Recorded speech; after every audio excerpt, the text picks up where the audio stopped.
Welcome to the Deep Dive. This is where we take sources you suggest and, well, we dig in to find the really interesting bits, the key knowledge. Yeah, think of it as your express lane to getting up to speed on some pretty complex stuff. Exactly. Packed with those aha moments, hopefully, and enough mystery to keep you thinking. Today we are absolutely plunging into something, well, pretty mind-bending. We really are. This comes from a recommendation pointing us to the Vincent Crown podcast, specifically his work on the Secret Book of John. Right, the Gnostic gospel that reveals the true God, Jesus, and creation. That's the one. And it's part of an ongoing series, actually, adapted from Vincent Crown's original Spanish podcast, Tiempo y Atención. It's amazing how these ancient ideas are getting new life, accessible now through things like Notebook LM. It really is. And for you, the learner listening in, this is just a great opportunity to get your head around some potentially tricky concepts, but without the information overload. We're talking about a text from somewhere between the 2nd and 4th century CE. So, a really pivotal time. Lots of different ideas swirling around back then. A real melting pot, yeah. And this text gives us a window into how some people were thinking very differently about God, creation, all the big questions. Okay, so what's the main focus here? What are we trying to understand from this secret book of John? Well, the mission, if you like, is to explore the cosmology and theology it lays out. It's a Gnostic gospel, which means it's coming from a very particular viewpoint. Gnostic, okay. And let's just say it presents a radically different perspective on figures and stories you probably think you know quite well. We're talking God, Jesus, creation itself. Intriguing. Yeah. So, Gnosticism. What should we know about that as a starting point? Right. Well, first off, Gnostics weren't like one single church or group. It was more a collection of different schools, different ways of thinking, but they shared some core ideas. Okay. And the Secret Book of John is strongly linked to one particular branch called Sethianism. Sethianism. Why Seth? As in Adam and Eve's son. Exactly that, Seth. But the Sethians saw him very differently. Not just the third son, but the first truly enlightened human being after the fall. Wow, okay. So the original spark holder? Sort of, yeah. They believed he carried this divine spark and was a spiritual ancestor, maybe even a precursor to Jesus himself, a very different lineage. Definitely changes the family tree. Yeah. So if that's their view of Seth, how did they see the universe coming into being? Was it the same God? No, not at all. This is where it gets really distinct. Sethians taught that the material world, everything we see and touch, wasn't made by the ultimate supreme God. It wasn't. Then who? It was created by a lesser being, an inferior, flawed God, often called the demiurge. Demiurge, okay. Sometimes goes by the name Yaldabaoth. And this being, in their view, created our physical reality almost like a prison. A prison? Yeah, okay. Controlled by other beings called archons. These archons rule over matter and actively try to stop souls from ascending back to the true divine realm, which the Sethians called the pleroma. The pleroma, right. So, our world is a trap run by a flawed God and his minions. That's, dark. It's a much darker origin story than the traditional one, for sure. So if it's a prison, how did they think people could get out? What was the escape plan? Through gnosis? Gnosis, knowledge. Yes, but not just any knowledge, not book learning. It's a special kind of knowledge, secret, intuitive, something that transforms you when you grasp it, like a deep inner understanding of spiritual truth. An awakening, almost. Exactly. And they didn't believe everyone just got this gnosis automatically. It was about waking up that divine spark within, something they thought was carried by those with the seed of Seth. The seed of Seth. Yeah. So some people had this potential for gnosis and others didn't. That seems to be the idea, yes. Salvation came from this inner experiential knowing, not really from faith in something external. Very inward focused. So what about our everyday lives? The body, time, suffering, how did that fit in?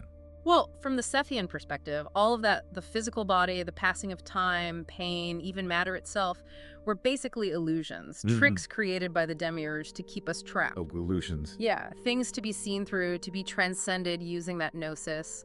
The ultimate goal for the soul was to remember where it truly came from, that pleroma, and escape the cycle. Escape the matrix, kinda. You could say that, yeah. And were there other texts that talked about similar ideas? Yeah, were the Sathians the only ones thinking like this? Oh no, not at all. Besides the Secret Book of John, scholars point to texts like the Gospel of the Egyptians, the Hypostasis of the Archons. Hypostasis of the Archons. Sounds ominous. It does, doesn't it? Also, the three steles of Seth, Zostrianos, Melchizedek, Marsanes, These are all considered either Sethian or very, very closely related in their thinking. It was a whole stream of thought. Okay, so a significant alternative viewpoint circulating back then. If you had to sum up the core spiritual message of Sethianism, what would it be? I'd say it's that the real truth isn't out there in like institutions or scriptures or authorities. It's in here. Inside yourself. Deep inside. In that spark, that memory of where you came from, beyond this material world, their aim wasn't fixing the world, it was getting beyond it completely. Personal transcendence. Right. Okay, let's zoom in now on the Secret Book of John itself. What are the really crucial concepts we need to grasp from this specific text? Okay, well, absolutely fundamental is the monad. M-O-N-A-D. The monad. Think of it as the ultimate one. Supreme, indivisible, the absolute source of absolutely everything. It's beyond time, beyond matter, beyond thought, beyond any kind of form we can even imagine. So utterly transcendent, something we can't really wrap our heads around. Pretty much. The text really emphasizes that the monad is unknowable, unnameable. It just is. And everything else, these divine emanations called eons, they just flow out from it. Flow out, like light from a source. Yeah, exactly like that. Creation isn't like God deciding to build something, it's emanation. And the monad itself doesn't like step in and judge or interfere directly in our world. It's just this pure originating potential. Okay, the ultimate silent source. What's the first thing that emanates from it? That would be Barbello. Barbello. Barbello is described as the first thought, the first emanation of the monad. And significantly, Barbello represents the divine feminine, primal wisdom. The divine feminine. Interesting. So, like the monad's first self-awareness takes a feminine form. That's a great way to put it. It's like the monad reflects on itself, and that reflection is Barbello, embodying its inherent wisdom. Okay, monad and Barbello. The primal pair, almost. What comes next? Well, from the monad and Barbello together, other eons start to emerge. These are the divine beings, each representing different perfect aspects of the monad. Like facets of the original one. Exactly. And this is where we see names you might recognize, like Sophia. Sophia means wisdom. Yeah. It does. And also Christ. Logos, the divine word, or reason nous, which means mind, a whole family of divine principles. And all these eons together, they form. They form the pleroma, that realm of perfect light, divine fullness we mentioned earlier, the true home. Got it. Now, you mentioned Sophia. You said her story is where things start to go wrong for us down here. Yes, Sophia is absolutely pivotal. According to this text, Sophia had this intense desire. She wanted to understand the monad, the ultimate source, directly on her own terms. Independently, without the consent of the spirit or the partnership of her male counterpart, Eon, within the pleroma.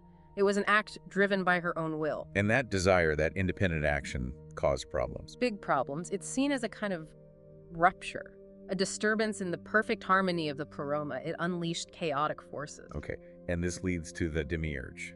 Yaldabaoth. Exactly. He arises from this rupture, this consequence of Sophia's unilateral action. He's portrayed as an inferior being, crucially ignorant of the true monad and the pleroma above him. Completely. And in his ignorance, he mistakenly thinks he is the only god. Ah, okay. And so he sets about creating his own realm, the material universe, and in doing so, he traps sparks of the divine light, aspects of Sophia's own essence within matter. So the creator god worshipped in many traditions is actually this flawed, ignorant being. That's a bombshell. It's incredibly radical, yes. Yeah. The Secret Book of John is very clear. The God of the Old Testament, Yahweh, who they identify with Yaldabaoth, is not the ultimate true God, the monad. He's a distortion and imitation. That completely flips the script. Fundamentally, it's one of the biggest breaks between Gnostic thought and mainstream Judaism and Christianity. Okay, let's dig into that divine structure near the top again. The text mentions a kind of triad, Father, Mother, Son. How does that relate to the monad and Barbello? Right, so the Father is the monad, the true God, described as like an invisible spirit, totally incorruptible, pure light, beyond anything we can really conceive. The ultimate source. Yes. The Mother is Barbello, also incorruptible, existing before anything else. She's seen as the first power, the head of all the other eons, the source of their strength through her inherent goodness. The text often mentions her silence, her repose, this perfect stillness. Okay, Father is monad, Mother is Barbello, and the Son, is that Jesus or Christ? The Son is identified as Christ, yes, or sometimes the self-begotten one. He's conceived by Barbelo, but through the pure light of the Spirit. There's emphasis on his unbegotten nature. He emanates directly, not created in a normal sense. Emanating directly from the mother and the light of the Father Monad. Precisely. And from this Son, Christ, further important eons emerge. Will, intellect, life, and prescience or foreknowledge, the divine realm keeps unfolding. Like a cosmic fractal or something. So complex. What about angels? Does this text talk about them? It does, but again, in its own way. From Christ, it says 4 great luminaries, sort of like archangels, emanate. 4 of them. Yeah, Armazel, who's associated with grace, truth, and form. Oriel, linked with intellect, perception, memory. Devaithai, with comprehension, love, idea. And Elith, with perfection, peace, and wisdom, Sophia's domain, interestingly. And they have specific attributes. Exactly. And then each of these 4 luminaries apparently gives rise to 12 more eons. So you get this really intricate layered structure within the pleroma. Wow. Okay. Definitely not the simple heaven-earth picture. Yeah. What about humans? Where do we fit into this Gnostic creation story? Well, first, there's the idea of a primordial human, a perfect human. Before Adam. Yes, before the Adam of Genesis. This perfect spiritual human proceeds from the monad's foreknowledge, revealed through the Spirit in Christ. This being is called Adam, established over the first eon, and possesses incredible intellectual power. An ideal blueprint, almost. Kind of, and then Seth, remember him, he's established on the second eon as the likeness of this perfect Son of Man. Okay, so there's a spiritual Adam and Seth before the earthly ones. Now, let's go back to Sophia's lapse, as the notes call it. How does the secret book of John reinterpret Genesis 1 and 2? Right, so we know Sophia had this desire to create independently. She focused her thought, wanted to bring forth an image of herself, but without the Spirit's full consent or her partner's involvement. A deviation from the divine order. And the result was? The result was Yaldabaoth, an imperfect work. The text describes him pretty vividly like a lion-faced serpent or dragon. Strange imagery. Definitely strange. Sophia, realizing this wasn't right, was ashamed and cast him out of the pleroma, hid him in a luminous cloud so the perfect eons wouldn't see his imperfection. He gets enthroned down below in ignorance. Okay, so the Genesis creation story, let there be light and all that. In this version, that's the work of Yaldabaoth. That's exactly the Gnostic reading. Yaldabaoth, isolated, unaware of the true God above, gets power from his mother Sophia, thinks he's the only one, and starts creating. Creating his own companions. Yes, he creates other powers for himself. These are the archons, the rulers of his material realm. Does the book name these archons? So, it gives a whole list. Get this. Athoth, Harmas, Kalila Umbri, Jabel, Adonios, who's also called Samaduth, another name sometimes used for God in the Old Testament. Interesting. Then Cain, Abel, yes, those names. Abrasini, Jolvo, Armupio, Melcher Adonin, and Belius. 12 main ones. Cain and Abel as archons. That's wild. It really reframes everything. And these 12 archons then create hundreds of other angels, like 360 of them. The text even gives the chief planetary archon's animal forms a ram, an ass, a hyena, a 7-headed serpent. Wow, very specific and kind of monstrous. It paints a picture of these lower powers as quite grotesque, yeah. And Yaldabaoth, in his ignorance, sets up his own hierarchy, naming 7 powers like goodness, providence, divinity, basically mimicking the true divine attributes. And this is when he declares. This is when he famously declares, "I am God, and there is no other God besides me." For the Gnostics, that line is the ultimate proof of his ignorance, his blindness to the monad. So a whole cosmic bureaucracy of flawed beings running the show down here, totally unaware of the real deal upstairs. How did Sophia feel watching this unfold? Well, when she fully realized the mess, the imperfection that came from her actions, she was filled with sorrow. She repented. The text describes her grief moving down into darkness and ignorance. So she regrets it. Deeply. And the pleroma, the higher aeons, they recognized her repentance and actually sent help, a gift, to start rectifying her deficiency. Her true partner Aeon reached out to her. Okay, so there's an attempt at cosmic repair. How does this version explain the creation of the physical Adam from Genesis? It starts when a voice from the higher eons reveals the existence of that true, perfect human. Yaldabaoth and his archons see a reflection, an image of this perfection shining down into their lower realm. They see something better than themselves. Exactly, and they say, "Let us make a human being in our image, according to our likeness." So they decide to copy it. But their creation is only a psychic or soulless human. They name him Adam. A copy, not the original. Right, and the text goes into painstaking detail about how they made him. 7 psychic substances contributed by Yaldabaoth's 7 powers, like an osseous soul, a sinewy soul, fleshy, marrowy, bloody, skin, hair. Like building blocks of the soul. Kind of. And then there's this huge list of angels, each responsible for making one specific body part. Head, skull, brain, jaw, eyes, ears, all the way down to the toenails. Literally hundreds of angels involved. It sounds like a committee project from hell, almost. Doesn't it? And angels ruling sensations, perception, imagination, and even impulse. It's depicted as this incredibly complex, almost artificial construction. And the spirit, the breath of life, how does that happen here? Well, this psychic body they construct is just inert, lifeless, doesn't move. Sophia then pleads with the maternal father the compassion aspect of the monad. And the monad responds. Yes, 5 luminaries are sent down to advise Yaldabaoth. They tell him to breathe his spirit into the face of Adam. He does, but he doesn't realize that the divine power from his mother Sophia is still within him. Ah, so when he breathes. That divine power, the spark from the pleroma, leaves Yaldabaoth and enters the psychic body of Adam.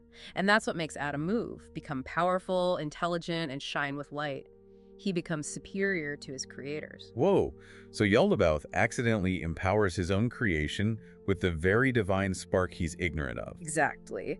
And the other Archons get incredibly jealous and angry when they see Adam is better than them, so they conspire to cast him down into the lower regions, the realm of matter, trapping the light. Okay, so that's the fall into matter. What about Eve, the helper? Yeah. It says 2.18. Right, well, the maternal father sees Adam's plight down in the darkness and feels compassion. So a helper is sent, but it's not Eve initially, it's a luminous intelligence called life, or Zoe. An intelligence, like a spirit guide. Pretty much. Sent to aid Adam, remind him of where he came from, the pleroma, and help him ascend back there. And crucially, this intelligence is hidden within Adam, so the Archons don't know it's there. A secret agent from the divine. You could call it that. Now, the Archons, seeing Adam is still too intelligent, decide they need to weigh him down even more. Oh. They create the earthly, mortal body, mixing fire, earth, water, the winds. They fashion this physical shell, which the text calls a tomb or a rag, chains of forgetfulness. This is seen as the first real fall and separation. Trapped in a physical body. Okay. And the Garden of Eden, paradise. The Archons put Adam in their version of paradise, but according to the secret book of John, it's a sham. The food, the trees, it's all deceptive, designed to keep him ignorant and bound. Deceptive how? What about the famous trees? The tree of life in their garden is actually the counterfeit spirit, a false vitality offered by the Archons. But the tree of knowledge of good and evil, that is the luminous intelligence, the helper, life. So eating from the tree of knowledge is actually good. In this version, yes, it's accessing that hidden divine intelligence. And the serpent. Yeah, what about the serpent? The serpent represents the luminous intelligence. It's the voice of reason, the teacher, encouraging Adam and Eve to eat from the tree to gain knowledge. So the serpent is the good guy here. Essentially, yes. Eating the fruit leads Adam and Eve to realize their nakedness in terms of their subservience to the Archon, Yaldabaoth, not disobedience to the true God. They become aware of the deception. Minds blown. Yeah. Okay, what about Eve's creation then? Not from a rib. No. Yaldabaoth tries to get the divine power out of Adam. He puts Adam into a forgetful sleep.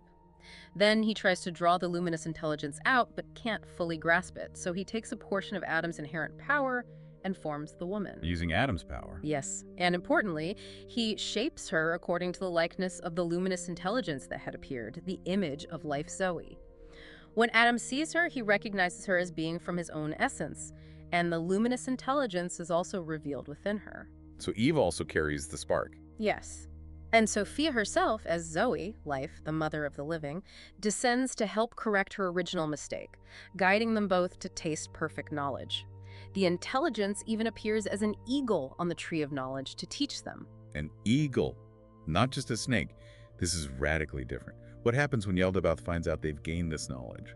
He realizes they're turning away from him, understanding the truth. He gets furious and throws them out of his fake paradise, casting them down into the dense darkness and toil of the material world. Expulsion. Okay, and Cain and Abel, you mentioned their names came up with the Archons. Yes, the text gives a really startling account. It says Yaldabaoth himself defiled Eve. What? Yeah, and from this union 2 sons were born. One called Elohim with a bear's face, linked to earth and water. The other called Yahweh with a cat's face, linked to fire and wind. Yahweh, with a cat's face. Yeah. born from Yaldabaoth defiling Eve. That's what it says. Again, a very negative portrayal. And these two beings were given the names Cain and Abel by the archons. The text states that the whole impulse for sexual procreation originated with the first archon, Yaldabaoth. So the first murder, sibling rivalry, its roots are traced back to these flawed archons. That's the implication. But then, Adam, acting from his own divine foreknowledge, fathers a different son, Seth. Seth, in the likeness of the true Son of Man, a vessel for the divine spark, and Sophia, the other mother, sends her spirit down to help prepare a place for the higher eons to descend and assist humanity. But the archons are still trying to interfere. Always. They give humanity the water of forgetfulness to try and make them forget their true origins, their connection to the pleroma. This theme of forgetting and remembering is so central. Okay, finally, what does the book say about what happens to souls? Is everyone saved? Do we all get back to the pleroma? According to the savior figure in the text, no, not automatically. Salvation is primarily for those belonging to the unwavering race, those who receive the spirit of life and truly live by it. They get purified and return to the higher realms. The unwavering race, linked to Seth, presumably. Presumably, yes. Those who have the Stark. Now, souls who receive the spirit but maybe didn't fully act on it, they can still be saved eventually, perhaps after some trials. Okay. What about those who don't have the spark or ignore it? Souls dominated by the counterfeit spirit, the influence of the archons, are handed over to them after death. They get imprisoned, reincarnated perhaps, wandering in ignorance until or unless they somehow awaken and receive gnosis. So multiple chances, maybe? It seems possible. The text even mentions a soul merging with another soul that does have the spirit as a way to be saved. But for souls who had knowledge, who understood the truth, and then deliberately turned away, straight into wickedness. For them, it says there's a place of no repentance. They're guarded until a final reckoning for those who blaspheme the spirit. A harsher fate for those who knew better and rejected it. Seems so. And the text clarifies that this counterfeit spirit itself was allowed by the maternal father's mercy, in a way, to help discipline and ultimately correct the seed of the perfect race. It's complex. The archons then used this whole system, especially fate and destiny, as the ultimate counterfeit bond to keep humanity blind, unaware of the true God above all. Wow. Okay. That is a lot to take in. It's just profoundly different from the narratives many of us grew up with. Completely different. The cosmology is so intricate. The monad, Barbello, Sophia's role, the ignorant demiurge, and the way it reimagines Adam, Eve, Yahweh, creation itself. It's staggering. It really is. And this constant theme running through everything we've discussed from Vincent Crown's podcast on the text is that inner knowledge, gnosis, is the absolute key. That's the heart of it. Understanding your true origin, realizing the material world isn't the ultimate reality, that's the path to escaping what they saw as its limitations, its prison. So for you, the learner, really sit with this. How does this ancient Gnostic view, brought to us via the Vincent Crown podcast's exploration of the secret book of John, land with you? Does it challenge your understanding of God, creation, what it means to be human? Yeah. What does that idea of a flawed creator, a hidden true God, and a spark of divinity trapped inside you, what does that ignite in your thinking? It's definitely food for thought. Absolutely. Something to mull over long after this deep dive. Until next time, keep questioning, keep exploring.